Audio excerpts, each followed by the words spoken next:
pour moi, dit Dieu. Et par conséquent, il y a réciprocité et le rappel de ce lien unique et extraordinaire qui unit Dieu à son peuple, avec derrière l'image d'Israël, l'image évidemment que nous connaissons, alors dit en langage théologique, c'est une personnalité corporative. Nous formons une personnalité corporative. Alors ça, c'était les expressions chic et à la mode de la sociologie de l'époque pour exprimer la communauté ecclésiale. Donc vous choisissez le mot que vous aimez. Nous, on peut dire qu'on forme une communauté paroissiale, non? Et voilà. Non, mais ça faisait bien.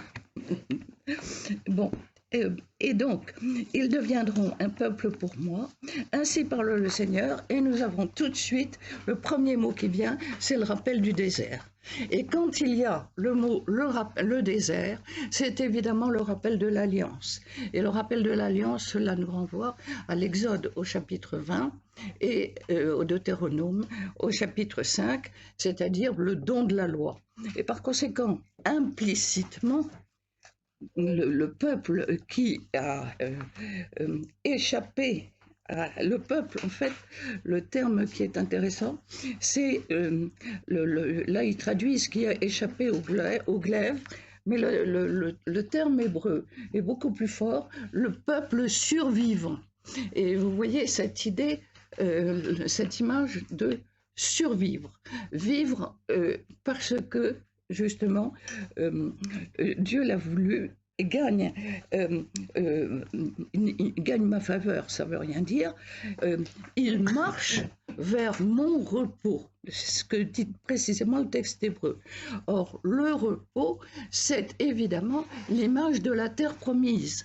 Et par conséquent, nous avons ici, dès le début, comme un renouvellement de l'alliance qui a été donnée au Sinaï, et en même temps, le renouvellement de l'alliance, et en même temps, un retour vers une terre promise.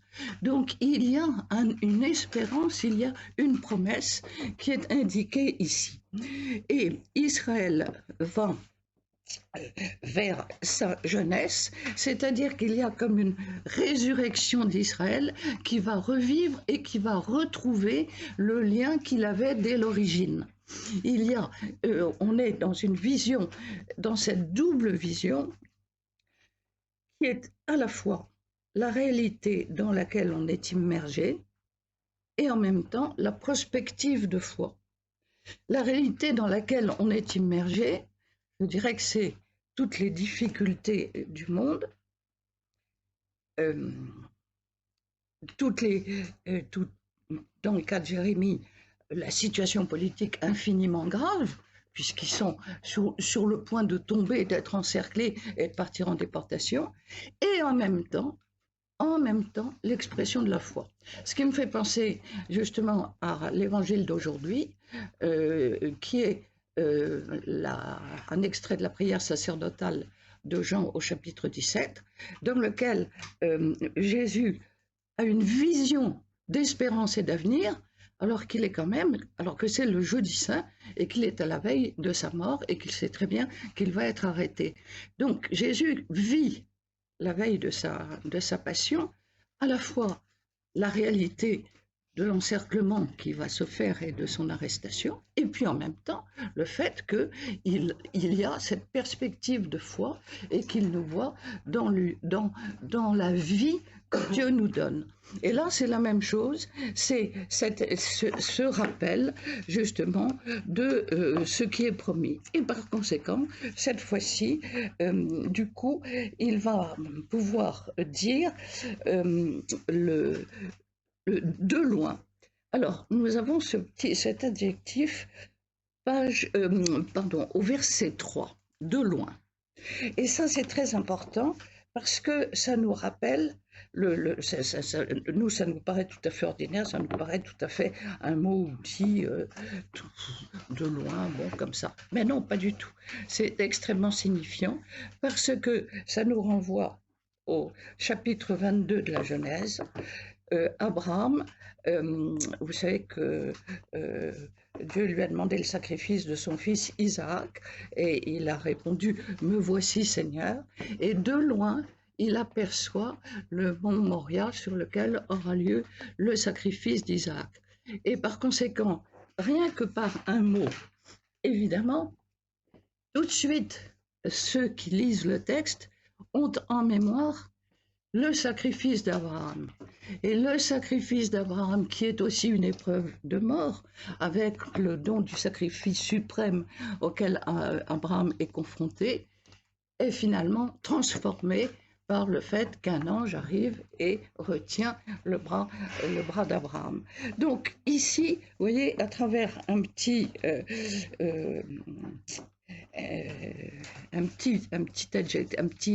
détail, nous avons en arrière-plan le Genèse 22. Alors, il y a à la fois une distance physique, de loin, et en même temps, de loin, le Seigneur m'est apparu, donc nous sommes dans une vision de Jérémie, et vous voyez, le fait que ce soit de loin, il y a une distance physique et il y a une distance psychique qui est indiquée ici. Comment voit-on dans une vision? Comment voit-on dans un rêve? Est-ce que, justement, la mémoire transforme, et qu'est-ce que nous retenons d'une vision? Donc nous sommes confrontés ici à une réalité physique et psychique. Est-ce que je peux demander à quelqu'un qui est compétent de nous expliquer comment est-ce que l'on retient une vision ou un rêve? Est-ce que la mémoire transforme ensuite?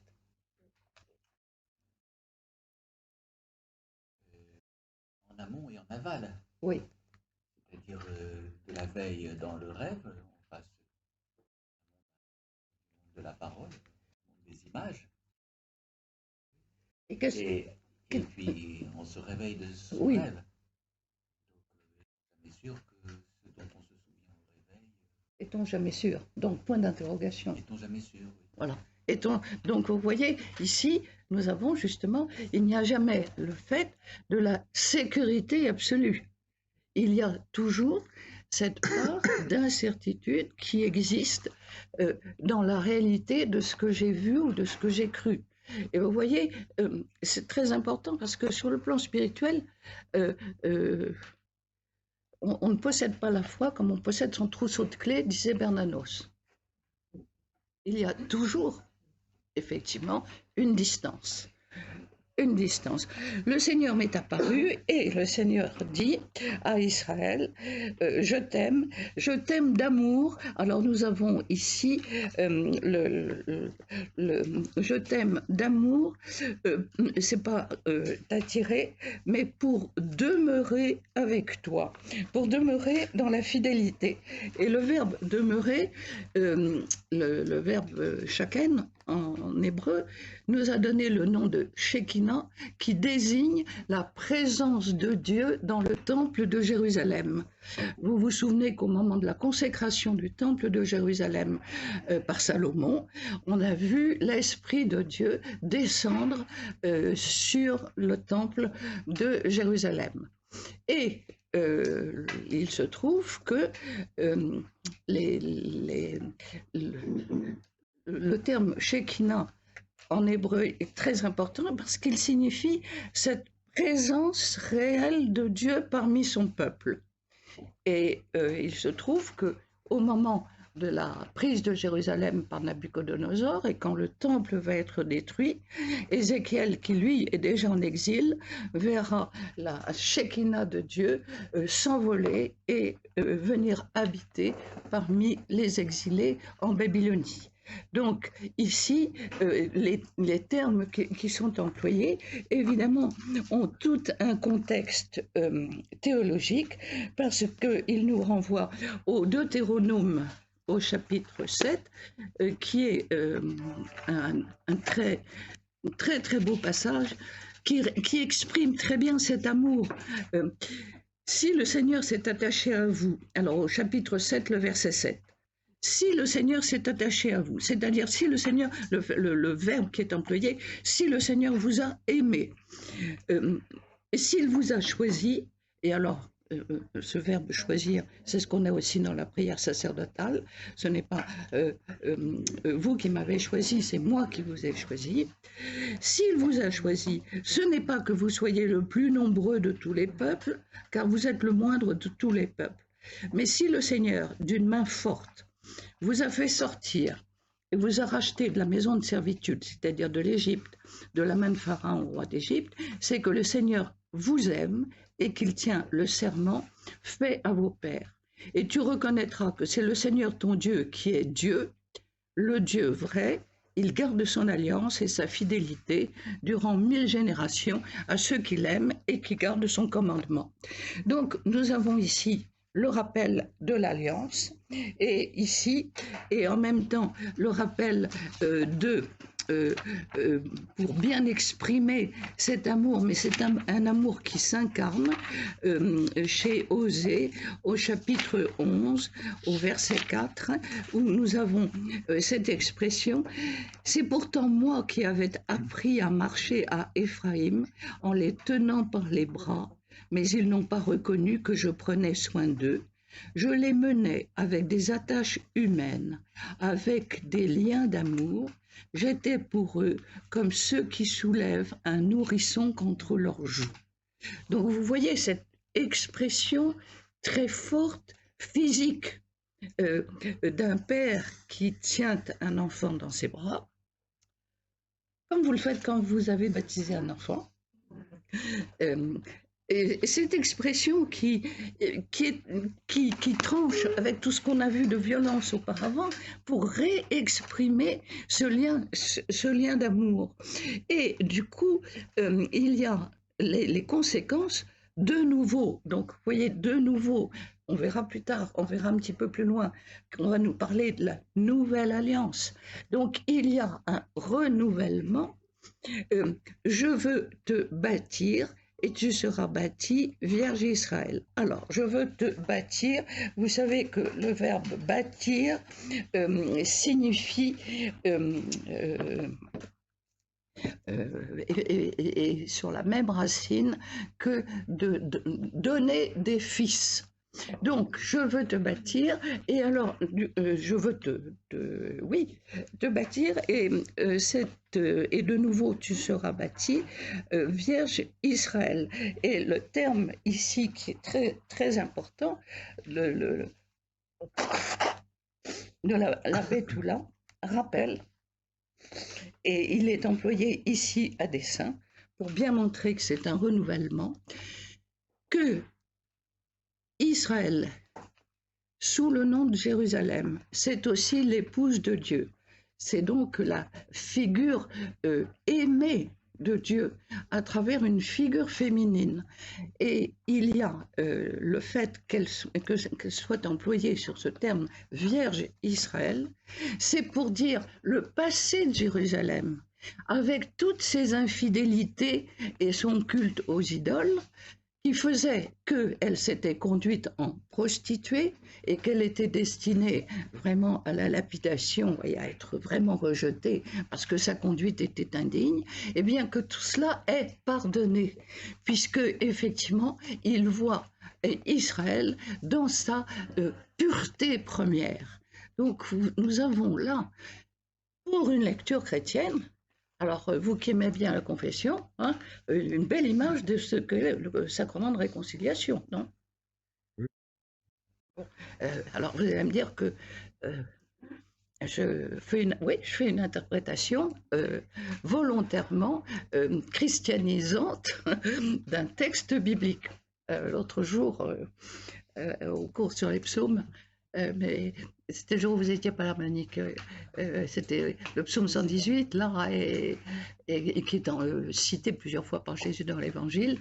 Donc, effectivement, j'ai fait le rapport avec l'Évangile. Et ensuite, il y a une dame qui m'a dit que je parlais trop de l'Évangile. J'ai dit qu'on était là pour essayer de comprendre ce que les psaumes voulaient nous dire pour nous aujourd'hui. Voilà. Et donc ici, ce que je trouve extraordinaire, c'est qu'il y a ici, je veux te bâtir, tu seras bâti, Vierge Israël. Et en même temps, si vous voulez, du coup, moi ça m'éclaire pour comprendre certaines scènes dans l'Évangile. Et en particulier une scène dans l'évangile de Luc que je trouve très impressionnante, c'est quand Jésus est au temple de Jérusalem et puis il regarde les gens qui vont et qui viennent. Et puis il voit une vieille femme qui apporte et qui donne tout ce qu'elle avait pour vivre. Et vous voyez cette image de cette vieille femme qui donne tout ce qu'elle avait pour vivre. Tous ceux qui sont autour de Jésus et qui sont férus d'Écriture sainte savent très bien que c'est l'image de l'Israël fidèle, de l'Israël, de cette image, de cette figure. Alors, on peut dire figure communautaire, figure oui, de gens ensemble. Et on a besoin, vous voyez, d'images concrètes et réalistes pour essayer de faire passer quelque chose dans cet amour que Dieu porte. Ce n'est pas un amour abstrait, c'est un amour physique à travers son épouse de Jérusalem qu'il appelle ici Vierge Israël. L'idée de bâtir, c'est-à-dire de donner des fils, et cette image de bâtir, Saint Paul va la reprendre, je crois que c'est dans l'Épître aux Éphésiens, je crois, mais je ne suis pas sûre. Vous êtes des pierres vivantes.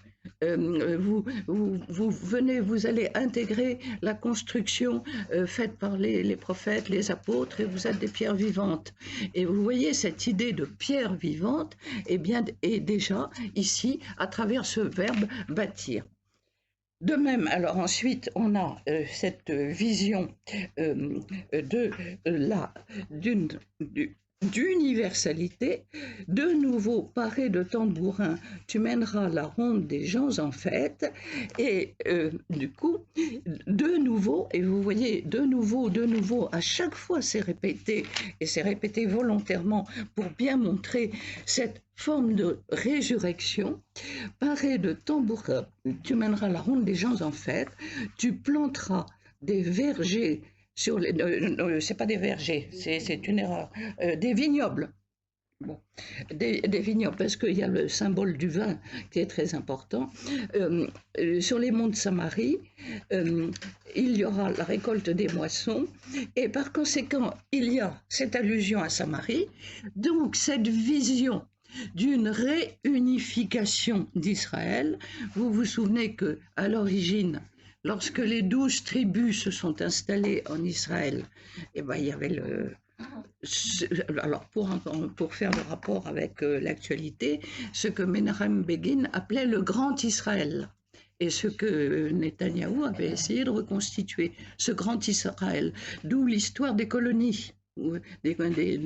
L'importance des colonies. Et par conséquent, vous savez que à la fin du règne de Salomon, qui s'est très mal terminé, il y a eu un schisme, il y a eu le royaume du Nord, avec Samarie comme capitale, qui est resté comme un lieu ayant mauvaise réputation parce qu'ils ont continué le culte des idoles, et Samarie tombe en 728 avant Jésus-Christ et est absorbée par le royaume assyrien.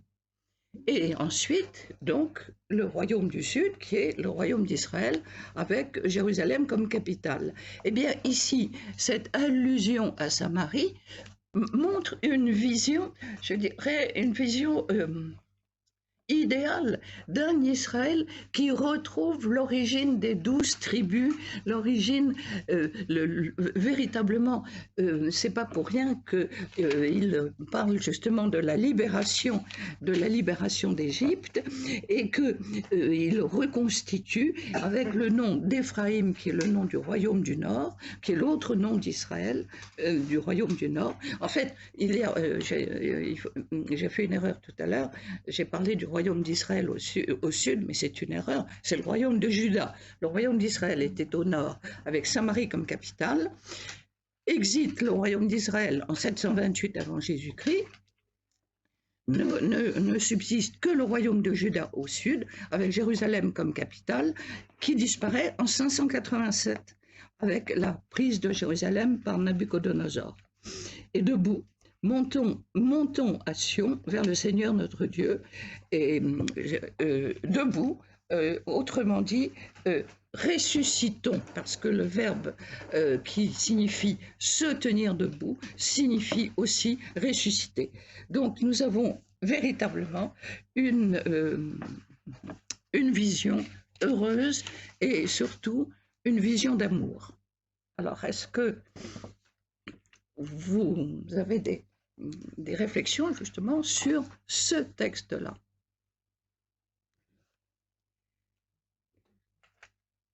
Oui, c'est un beau texte.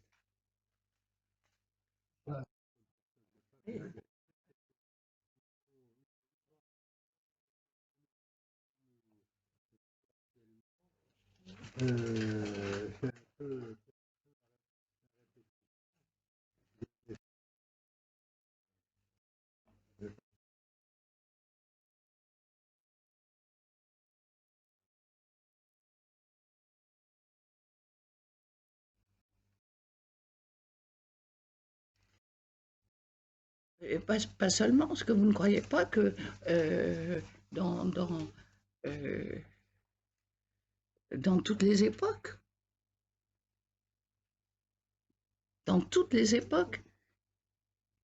et qu'il y a et que à travers tous les siècles, euh, quelles que soient les turpitudes des uns et des autres, il y a des saints.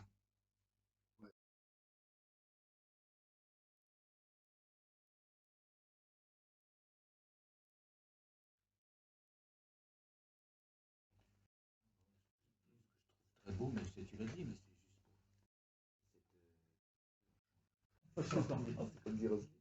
On ne s'attendait pas à ça. mais cette condensation enfin, en quelques versets, à la fois le rappel d'origine, le désert, Oui, c'est pas rien, oui. et que cela se dit à la veille d'une catastrophe. Oui. Oui, c'est intéressant. Mais moi, j'ai une question sur le chapitre 31. On sait comment il est construit par rapport au chapitre 30? Alors non, ça, il ne faut pas s'embarquer là-dedans parce que ça, on n'en sort pas. D'accord. Parce que ce changement, justement, ce changement d'ambiance, Oui, oui, oui. là, on est quand même dans une grande fête. Ça pourrait être une fête de mariage. Oui, tout à fait. On est dans l'ordre de la vision. Et comme tu dis, cette fête de mariage, c'est exactement la description de ce qui se passe le dernier jour de la fête des tentes. La fête des tentes, qui était célébrée au moment du retour des moissons, à la fois pour remercier le Seigneur du fait que les moissons se sont bien passées, qui était vraiment en même temps une grande fête. On donne toutes les indications dans le Lévitique et sur les rites et sur la manière dont on devait célébrer cette fête.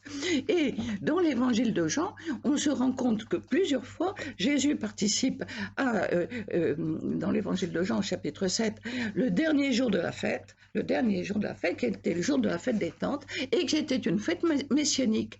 Et alors les jeunes filles étaient couronnées de fleurs et faisaient des processions et dansaient, et c'était vraiment des journées extraordinairement festives, de réjouissance, de danse, et bien entendu de repas somptueux, parce que on faisait la fête pour justement proclamer. Et on a ici cette image, et rappelez-vous, à propos de fête et de repas, au chapitre 26 d'Isaïe, que le Seigneur nous accordera un repas de viande grasse et de vin vieux dans le futur.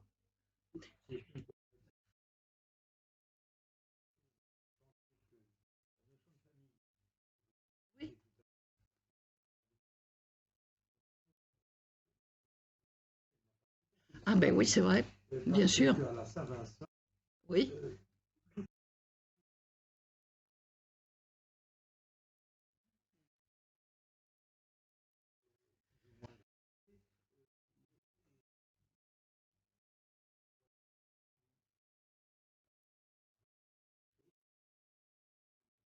Oui.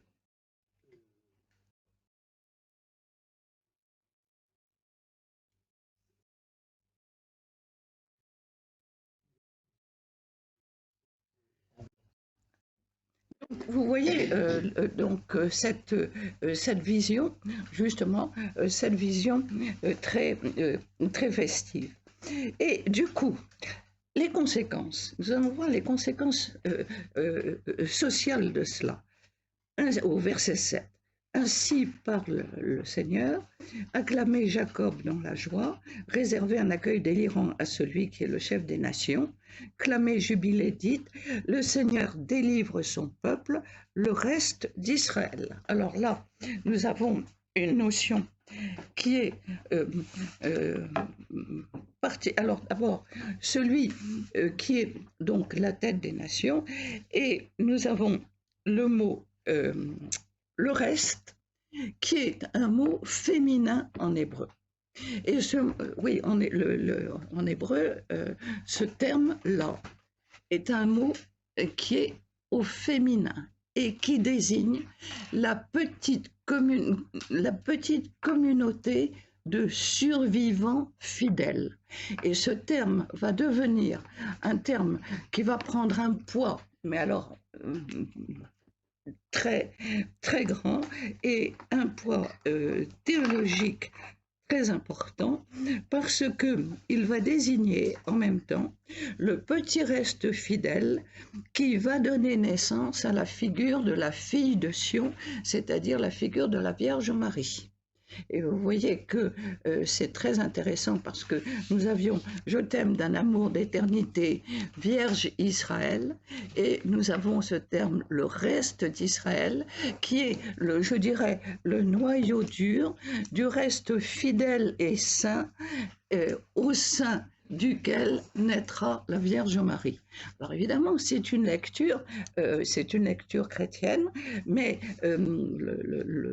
le fait, et ça évidemment je ne l'ai pas inventé, c'est bien sûr l'enseignement des professeurs que j'ai eus à la Cato et qui étaient vraiment les grands spécialistes de ce texte, insistaient sur le fait, justement, du côté rédemptionnel de ce terme qui est au féminin et qui nous montre et qui insistait sur le fait que la demande de l'ange à Marie, Dieu suspend sa promesse à la réponse de Marie, qui était libre de répondre oui ou de répondre non. Alors, je vous signale à cette occasion qu'il y a au Louvre alors d'abord, il faut absolument aller à la galerie des Gobelins, là, puisqu'on a la chance extraordinaire de voir les tableaux, qu'en plus, je vous signale qu'il y a de quoi s'asseoir en face, ce qui est absolument unique et formidable, qu'il y a les citations des Actes des Apôtres, bon, mais il faut aussi aller voir au Louvre une toute petite exposition qui tient dans une pièce, hein, alors, et qui est la Vierge au chancelier Rollin, qui est une splendeur absolument extraordinaire.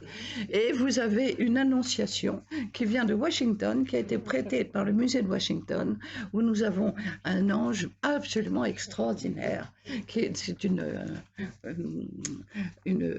peinture de Van Eyck du XVe siècle, avec un ange vêtu d'un manteau de brocart absolument extraordinaire et qui vient apporter, qui vient proposer à Marie, et par conséquent c'est une extraordinaire illustration derrière le mot oui. Il n'y a pas trop de monde? Non, il n'y a pas trop de monde. Il y a une queue maintenant. Donc, on met une file d'attente, c'est pas mal.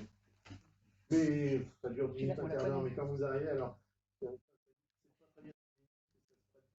Non, c'est dans une petite pièce.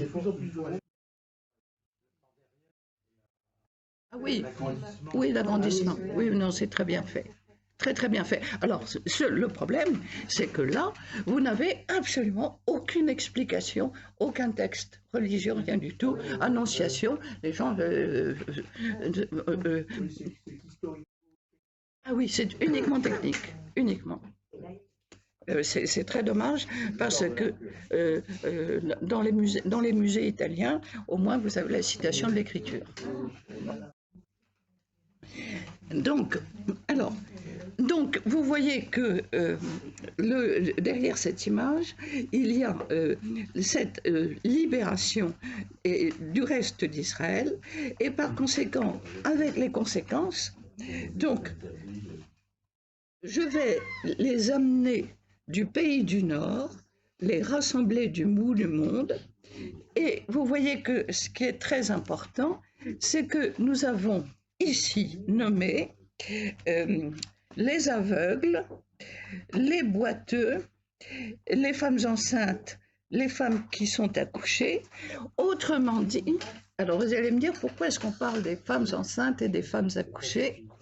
Autrement dit, et ainsi que les enfants, tous ceux qui ne pouvaient pas ne participer aux différentes liturgies. N'oublions pas que dans la mentalité antique, quelqu'un qui a un handicap, c'est qu'il porte sur lui, comme le disaient les amis de Job, la trace d'un éventuel péché, d'un éventuel châtiment, d'une éventuelle punition. C'est comme cela que l'on expliquait justement la mise à l'écart. On ne veut pas voir, on met à part. Et par conséquent, la première chose que fait Jésus quand il entre au temple, c'est qu'il entre au temple avec justement les impotents, les handicapés et les enfants, et que tous ensemble chantent la gloire de Dieu. Et par conséquent, nous avons ici cette vision. Ils reviennent ici, foule immense, et le mot foule, le mot foule, c'est pas du tout, ça c'est les inconvénients de la tobe, c'est très mal traduit, c'est l'assemblée d'Israël en tant qu'assemblée de foi, ou assemblée, comment dirais-je, la carole, c'est-à-dire, si je prends un terme contemporain, je dirais l'Église. Dans le fond, c'est une préfiguration, de l'Église avec un E majuscule, Karal, c'est-à-dire l'Assemblée sainte du peuple saint de Dieu. Et oui, donc c'est presque un contresens, là. Là, oui, absolument, oui, parce qu'il veut donner, si tu veux, le mot foule, c'est pour donner l'immensité, si tu veux, que personne n'est exclu. Donc le fait, mais tout le monde se retrouve dans cette vision sainte. Alors j'ai l'autre jour une amie que j'aime bien, avec laquelle j'ai beaucoup discuté, qui m'a dit moi j'en ai marre de l'église, donc les choses étaient claires, et du coup, mais je continue à aller à la messe quand même, me dit-elle, mais je dis, je crois en l'église, une catholique et universelle, et je barre le mot sainte. Ah, donc vous voyez que les problèmes, bon. C'est là. Mais pour dire qu'ici, donc c'est véritablement cette vision de résurrection, et il y a ici aussi cette image de diriger vers des vallées bien arrosées par un chemin uni où il ne trébuche pas. Alors ici, où est-ce que j'en suis? Verset 8. 9. Oui, le chemin uni où il ne trébuche pas, ce qui nous renvoie évidemment dans Isaïe, on retrouve toujours cette idée. Alors, ce qui est intéressant, le chemin uni, c'est pour dire qu'il n'y a pas d'obstacle. Dans Isaïe, au chapitre 40, tracé à travers les terres arides, une route aplanie pour notre Dieu. Tout ravin sera comblé, toute montagne, toute colline seront abaissées, les escarpements seront changés en plaine, les passages tortueux deviendront droits. Alors la gloire du Seigneur se révélera et tous en même temps verront que la bouche du Seigneur a parlé. Et nous avons ici donc cette image du chemin uni, et nous avons aussi dans Isaïe, au chapitre 51, au verset 10, « C'est toi qui as fait du fond des mers un chemin pour que puissent passer par là, les racheter. Le fond des mers, c'est le fond de la mer Rouge, pour qu'ils puissent passer, traverser à pied sec, et pour qu'ils puissent passer, les racheter. Alors, nous avons l'image du chemin uni, évidemment, qui nous renvoie à ce que nous dit Jésus, je suis le chemin, la vérité, la vie, et je deviens un père pour Israël, et du coup, c'est très rare quand on a la citation de je deviens un père pour Israël. Dieu invoqué comme père dans l'Ancien Testament est très rare. Nous avons un texte qui est un des plus beaux textes qui soit, qui est au chapitre 63 d'Isaïe, où effectivement c'est un rappel. Je rappellerai les bienfaits du Seigneur. C'est le rappel de la libération d'Égypte, mais en disant mais malgré cette libération, le peuple s'est quand même révolté. Et du coup, nous sommes dans une situation tellement désespérée.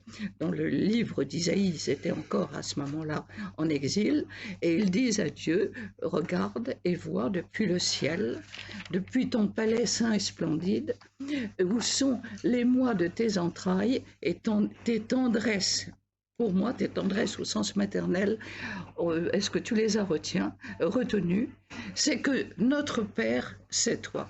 Israël ne nous reconnaît pas, Israël au sens de Jacob. Abraham ne nous reconnaît pas non plus. C'est toi qui es notre Père, c'est toi qui es notre Rédempteur, et c'est toi ton nom.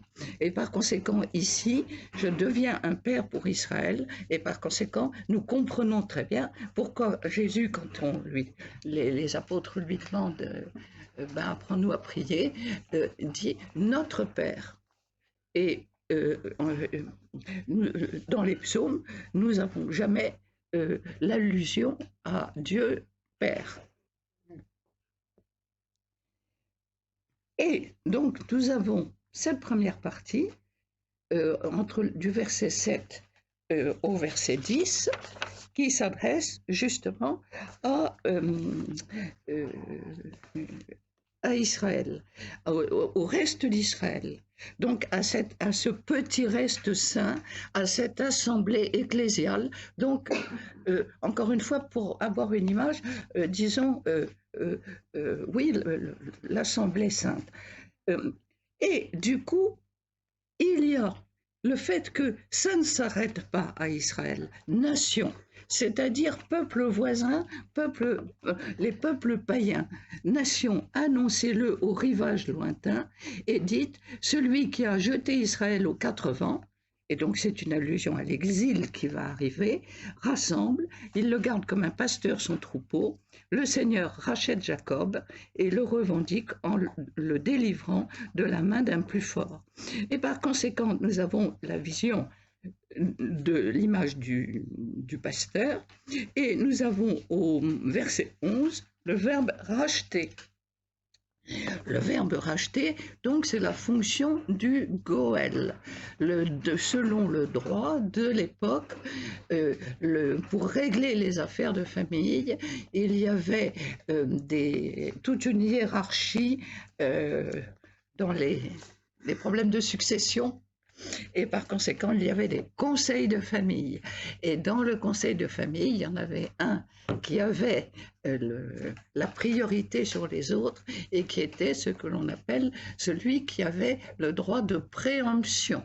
Et c'était très important pour les problèmes de rachat de parcelles, donc les problèmes de terrain. Oui. Cette notion est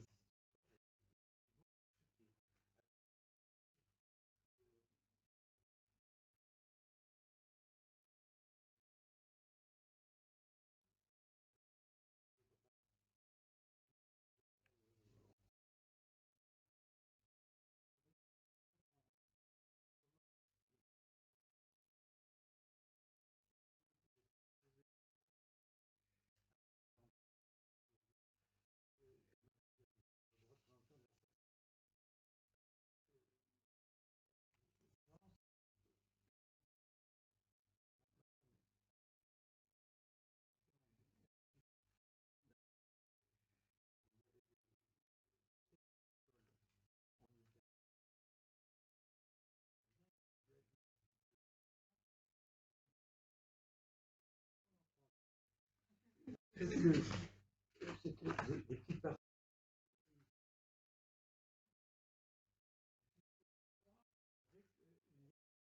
Et oui, bien sûr. Et alors, donc cette idée du rachat, de là vient cette fameuse expression théologique de la rédemption. La rédemption vient du verbe latin redimeo, qui veut dire racheter. Et par conséquent, nous avons ici cette image. Le Seigneur a racheté Jacob, c'est une préfiguration de la mission du Christ. Le Christ est celui qui va accomplir ce rachat définitif. Et par conséquent, ce qui est absolument extraordinaire dans ce texte, c'est que nous avons comme une lecture, si vous voulez, de ce que le Christ va accomplir. Alors évidemment, bien sûr, nous sommes confrontés, mais de plein fouet, au mystère de la foi. Mais vous voyez, ce qui est intéressant, c'est de faire le rapprochement dans un texte comme celui-ci, avec ce que Jésus vit et enseigne avec ses apôtres, qui tous sont pénétrés de ces textes-là et qui comprennent mot à mot tout ce que cela veut dire. Et nous avons du coup cette image comme une image de résurrection. Ils arrivent, ils entonnent des chants de joie sur les hauteurs de Sion et ils reviennent, et nous avons une vision effectivement paradisiaque parce qu'ils reviennent vers un jardin bien arrosé. Et le jardin bien arrosé est évidemment une vision du paradis. Et par conséquent, vous voyez comment un texte, à travers un texte comme celui-ci, nous avons comme un résumé de toute notre foi chrétienne. C'est une autre manière de dire le credo. Mais le credo sont des termes théologiques, abstraits, extrêmement compliqués, tandis que là, on a une réalité concrète. Vous n'êtes pas d'accord ? Pas sûr qu'on ait le credo là-dedans quand même. Mais bon, je vous laisse. Je vous dis ma manière dont j'interprète un texte comme celui-ci, comment j'essaye de le lire à la lumière de la foi, avec toutes les difficultés que cela comporte.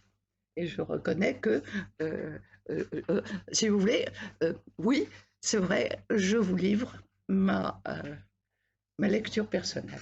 Voilà. Mais je ne suis pas sûre qu'elle soit très orthodoxe. Voilà. Donc, on a la charge d'enseigner l'orthodoxie.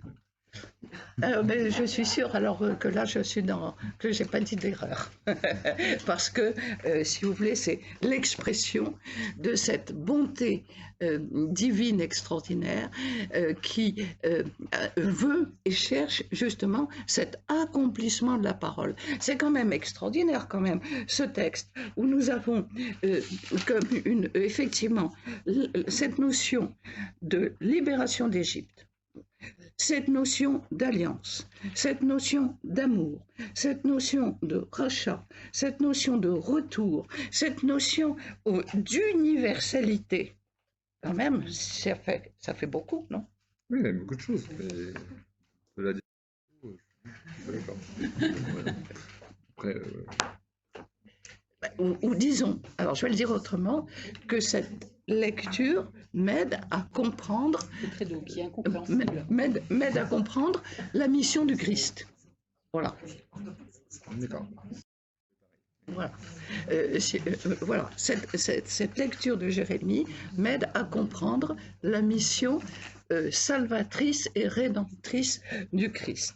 Et par conséquent, nous terminons avec je change leur deuil en joie, je les réconforte, c'est pas du tout réconforter comme ça, c'est je les console, et le verbe consoler est une des qualités messianiques. C'est une des qualités du Messie. Et par conséquent, nous avons ici, à travers cette vision, une annonce qu'il y aura quelque chose. Et que, si je résume, d'un seul mot, ici est exprimée la fidélité absolue de Dieu, qui n'abandonne pas son peuple. Amen. Bon, mais alors... vous voyez, je vous ai livré ma propre lecture, mais peut-être que vous pourriez quand même réagir et dire, Bon, Oui, moi, je trouve que ce que tu dis est très bien, mais il faut quand même noter, tout à fait au début,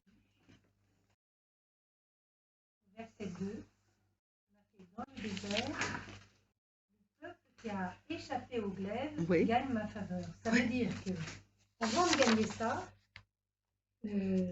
on connaît quand même beaucoup de difficultés. oui, Voilà, donc c'est une promesse biblique qu'on retrouve assez souvent dans la Bible, enfin, mais c'est vrai que c'est une promesse biblique.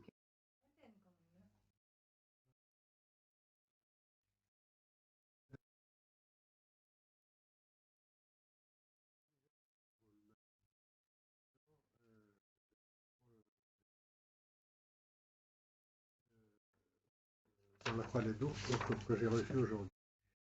Il dit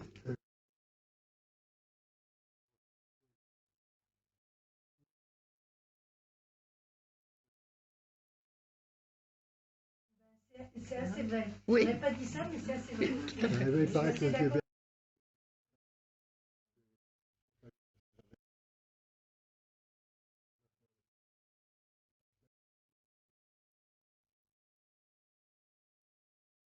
C'est ce mot espérance que je voulais citer. Tout est dans l'espérance et dans la confiance.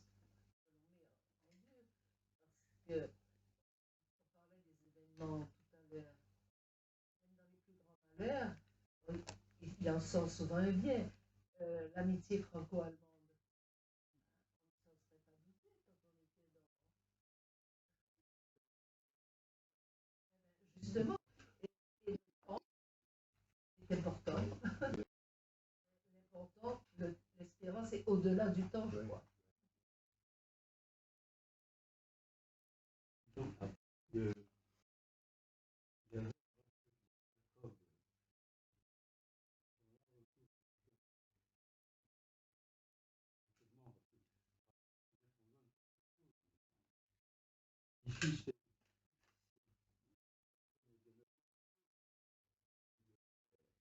Oui, mais le terme qui est employé en hébreu est très précis.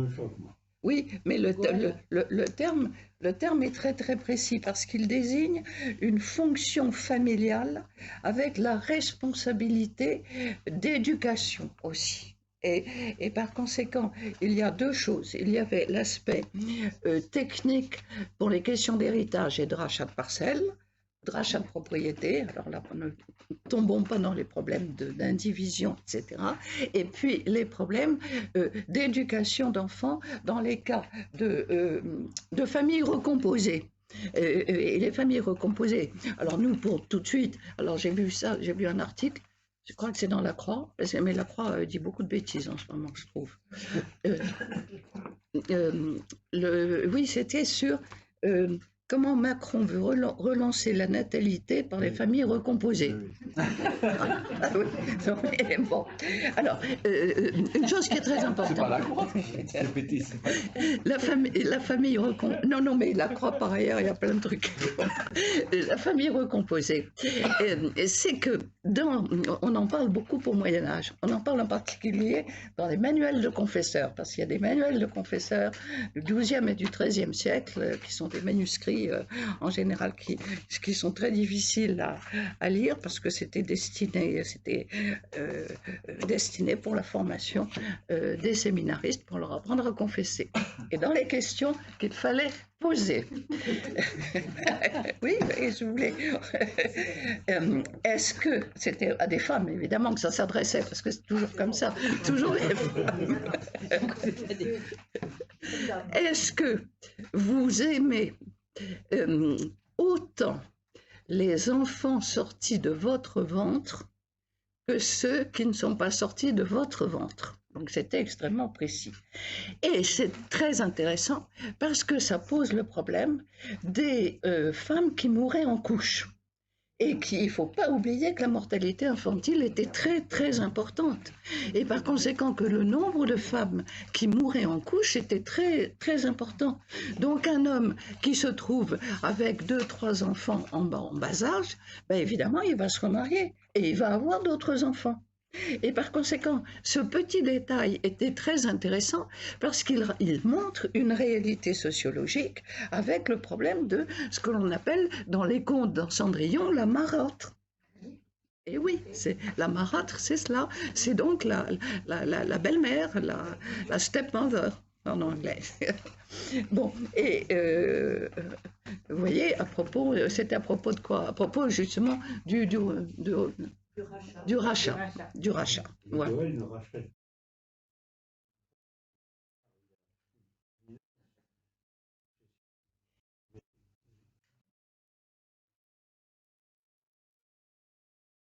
Non, ça bien entendu, bien entendu. Mais il faut voir que le terme Goël, qui est le terme hébreu, a été transcrit en grec et en latin, et avec ce verbe redimeo, qui nous a donné le mot redemptio.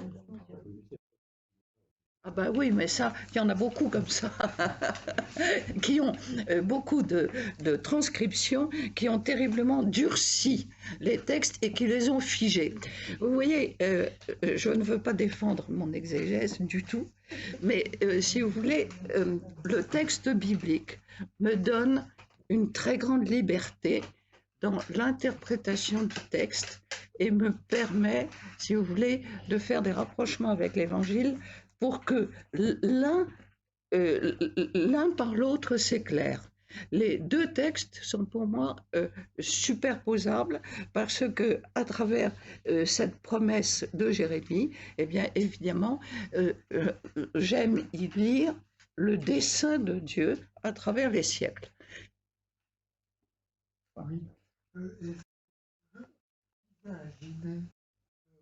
De l'Apocalypse au verset 16 justement où il y a un moment plus de larmes dans les yeux, je changerai leur deuil en joie et il n'y aura plus de larmes dans leurs yeux, effectivement ce qu'on retrouve dans l'Apocalypse. À propos de rachat, je cherche un souvenir, l'évangile peut compliquer les choses.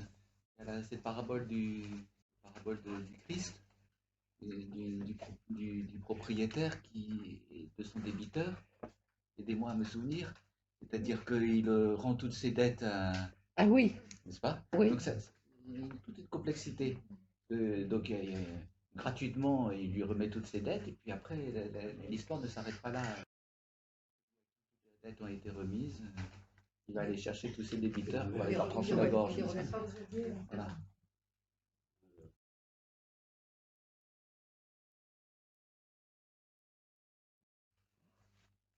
Eh bien, prions. Au nom du Père, du Fils et du Saint-Esprit. Amen.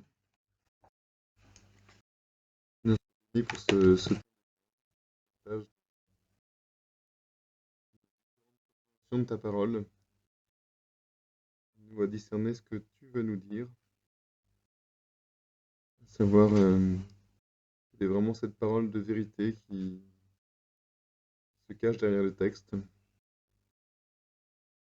Nous à voir ce qu'elle nous dit à chacun. C'est que cette vérité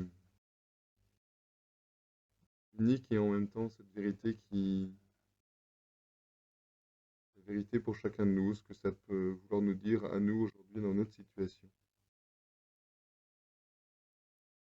Et nous avoir confiance en ta parole et à rester comme des enfants devant ce mystère. Notre Père, les aux cieux, sois